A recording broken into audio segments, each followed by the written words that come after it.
comme une province comme Nouveau-Brunswick, par exemple, qui est véritablement bilingue. Comme Nouveau-Brunswick. Quoi?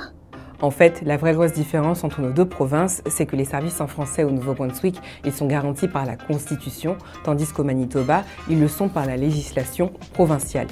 En français facile, ça veut dire qu'au Nouveau-Brunswick, la province doit s'assurer que tous ses services sont bilingues.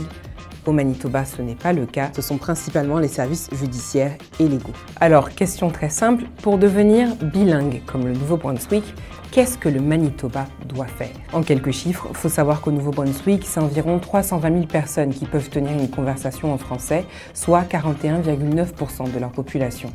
Au Manitoba, c'est 8,4%, soit un peu plus de 110 000 personnes. Mais les chiffres, ce n'est pas tout. Le Manitoba et le Nouveau-Brunswick se ressemblent beaucoup. On a Saint-Boniface, ils ont Dieppe. Ici, on a la Tourtière, eux, ils ont 6 pattes. Non, c'est pas vraiment pareil. Ok, bon, j'arrête de niaiser. Donc, qu'est-ce qu'il faut faire? Amender la Constitution pour obtenir le statut de province bilingue. Ah ben super, c'est facile ça.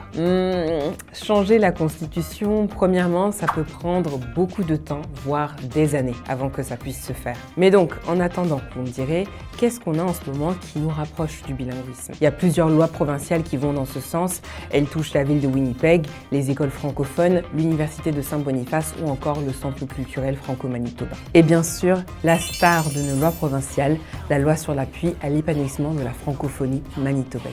Elle sert à développer et répandre cette francophonie en passant par l'offre et la qualité de services en français.